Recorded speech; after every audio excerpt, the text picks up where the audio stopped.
안녕하세요. 저의 나이의 숫자가 늘어가면서 배우는 것은 행복의 첫째 조건이 건강이라는 거예요.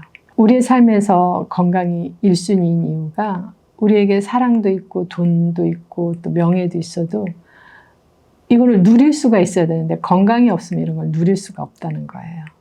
그래서 우리는 건강할 때 소중함을 모르지만 어디가 아파서 병원에 누워 있을 때야 그때 후회하잖아요. 아, 내가 좀 이렇게 생활해 볼 걸. 그때 좀 이런 것 좀 조심해 볼 걸. 이런 생각을 하면서 또 이제 시간과 노력을 많이 들여요. 그런데 건강을 유지하는 데는 그렇게 많고 복잡한 것이 아니고 아주 단순하고 간단한 몇 가지로 우리의 건강을 유지할 수 있어요. 그런데 우리는 건강할 때는 아무렇게나 먹고 또 내 기분이 시키는 대로 살잖아요. 우리는 너무나 만성질환이 많은 시대에 살고 있어요. 그런데 만성질환의 대부분이 음식과 스트레스에 의한 거라는 것도 다 알아요. 알지만 우리의 마음 다스림이 어려워서 너무 많은 생각들로 힘들어하면서 살고 있어요. 많은 생각을 하면 교감과 부교감 신경의 밸런스가 무너져서 혈액순환이 안 되고 또 염증 수치가 올라가면서 질환이 시작됐다가 그 질환이 깊어지면서 또 암으로도 발전하죠. 환자혁명의 저자 기능의학자 조한경 원장님이 이러한 말씀을 하셔서 또 하나 배웠네요. 누군가 내 뒤에서 내 흉을 보고 있다고 또 내 욕을 하고 있다는 얘기를 전해 듣게 되면 내 이야기를 하고 있으니까 마치 내 일인 것처럼 느낄 수 있지만 그건 착각이래요. 그건 내 일이 아니라 그들의 일일 뿐이라는 거예요. 나하고는 상관없는 일이라는 거죠. 나는 나의 일을 꾸준히 하면 되는 거고 나의 목표를 향해서 매진하면 되는 건데 삶의 목표가 명확하지 않기 때문에 그런 가십에 휘말리게 돼서 힘들어한다는 거예요.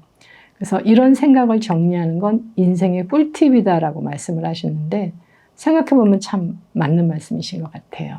제가 왜 이 말씀을 드리냐면 요즘 전화 상담 오시는 분들이 몸이 아픈 원인 중에 하나가 사람과 사람 사이의 피로도에서 온다는 말씀들을 하세요.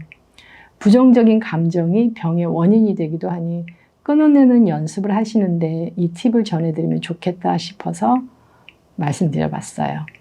자, 오늘은 소금에 대한 이야기를 해보려고 해요. 우리가 소금하면 많은 우려들을 하죠. 우리가 필요 이상의 소금을 섭취하는 경우 남아도는 소금은 소변으로 모두 배출된다는 걸 잘 몰라요. 그런데 우리가 필요 이상의 당분을 섭취할 경우엔 혈당이 오르고 인슐린이 치솟아서 염분의 정체를 발생시켜요. 체내에 염분이 정체되면 손과 발이 붓고 부종이 생기고 몸 전체가 처지고 무거운 느낌이 나요. 배도 튀어나오고. 소금이 그렇게 만든다고 착각을 하는 거죠. 소금이 누명을 쓰는 거예요. 그거는 소금 때문이 아니고 당분 때문이에요. 지금 딱 1년 전에 세브란스 병원에서 학술지에 발표한 적이 있죠. 식이성 나트륨과 칼륨의 연관성, 그리고 또 나트륨 대 칼륨 비율 및 사망률을 10년간 분석한 연구를 한국 사람을 대상으로 연구를 했는데 참여한 인원이 약 14만 3천 명이나 돼요.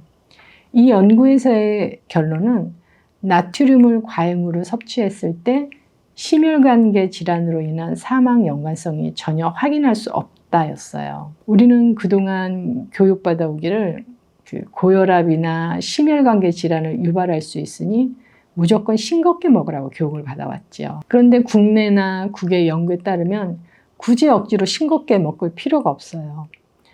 소금이 고혈압을 유발하는 것이 아니라는 것이 많이 밝혀졌거든요. 예전에 80년도 이전에 냉장고가 없던 시절에는 음식을 장기간 보관하기 위해서는 소금이 방부제 역할을 하기도 했어요. 우리는 염장을 했었죠. 예전 어른들은. 된장, 젓갈, 굴비, 생선 자반, 김치 등 요즘보다 엄청 짜게 담궜었잖아요. 또 외국도 마찬가지고 햄이나 베이컨들. 그런데 그 시절은 고혈압이 없었다는 거예요. 만약에 나트륨이 고혈압과 연관성이 있다면 예전이 더 고혈압 환자가 많았겠죠. 그런데 과거에는 잘 먹어서 비만인 사람 외에는 고혈압이 전무했다고 해요. 소금이 아닌 어떤 것이 혈관을 딱딱하게 굳게 하냐면 탄수화물이에요. 탄수화물은 정말 맛있어요. 빵, 떡, 국수. 근데 흡수가 빠른 당분, 즉 흰쌀, 흰 밀가루, 흰 설탕 이런 것들은 혈관 내벽에 그 스크래치를 줘요. 상처를 줘서 그 상처를 치료하기 위해서 밴드 역할을 해서 그 쌓는 것이 콜레스테롤이에요. 그래서 콜레스테롤이 가서 두껍게 벽을 쌓아 놓다 보면 혈관이 딱딱하게 굽고 좁아지죠. 그러면서 끈적끈적해지죠. 혈관이 딱딱해지고 좁아져서 저항이 생길 때 혈압에 문제가 생기는 거예요. 저 같은 경우도 의도적으로 저염식을 했었거든요. 그러다가 문제가 생겼던 거예요.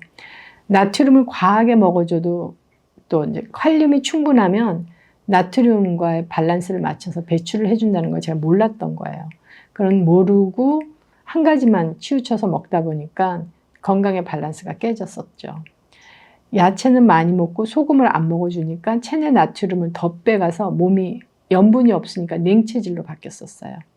혈액순환이 안 되고 염증을 달겨 살고 또 탄수화물 위주의 식사를 계속 하다 보니까 간에서 하루에 3000mg의 콜레스테롤을 만들다 보니까 고기를 안 먹어줘도 콜레스테롤은 우리 몸에 너무나 필요한 거잖아요. 세포막이 콜레스테롤이고 뇌에는 특히 더 중요한 필요한 부분이고 우리 간이 자기가 만들어 버리니까 내가 아무리 지방, 고기 조심해도 저는 하이 콜레스테롤이었어요.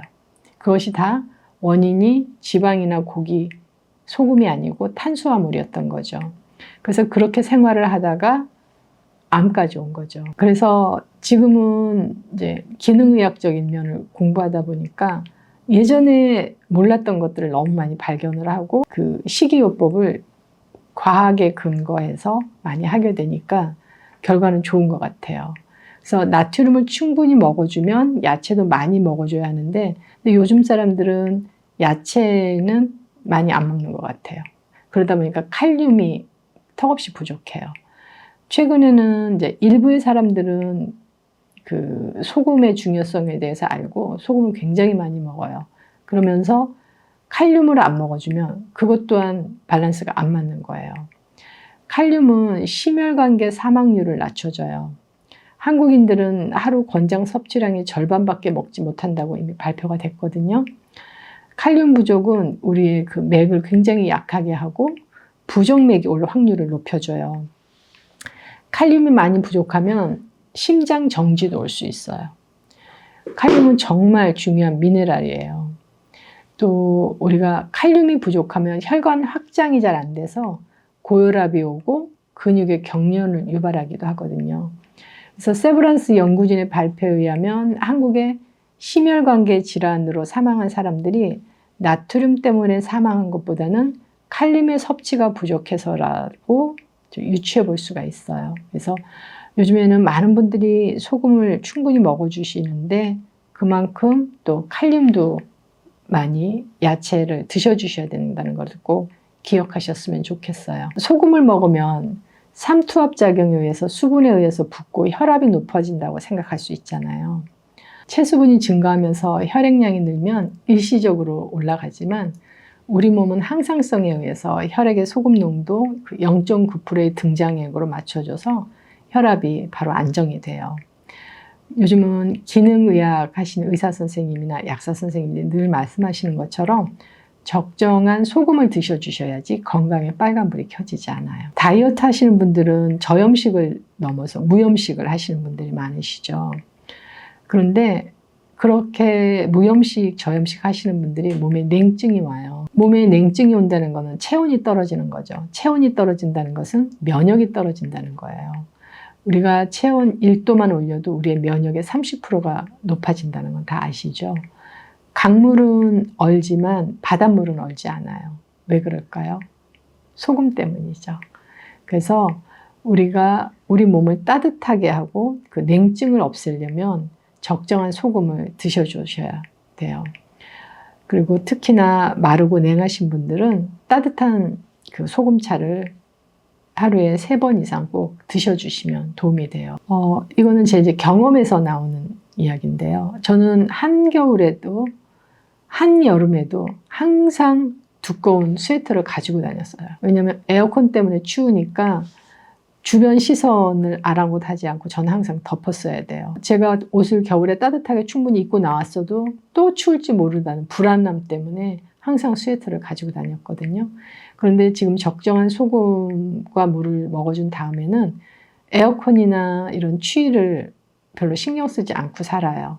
체온이 많이 올라간 것 같아요. 그래서 겨울에도 예전에는 정말 내복을 한 개 가지고 안 됐었는데 요즘에는 적당한 두께의 것으로도 충분히 한겨울인데도 커버가 돼요. 그래서 여러분도 그 따뜻한 소금차를 드시면서 냉기를 좀 쫓았으면 좋겠어요. 소금은 우리 그 생체 시스템을 돌리는 필수 미네랄이라는 걸 꼭 기억하셨으면 좋겠어요. 그리고 탄수화물은 좀 줄이셔야 염증 수치를 또 낮출 수 있어요. 그래서 칼륨이 높은 야채, 과일을 드시되 과일은 당분이 많은 것보다는 새콤달콤한 거 위주로 드시는 것도 좋아요. 그래서 겨울에 무리하지 않는 적당한 운동도 함께 해주시면 좋은 컨디션을 유지하실 수 있을 거라 생각해요. 이 세상에는 소금의 종류가 정말 다양하죠. 자, 다음 시간에는 제가 왜 암염을 선택을 했고 암염을 권해드리는지에 대해서 말씀드릴게요. 들어주셔서 감사합니다.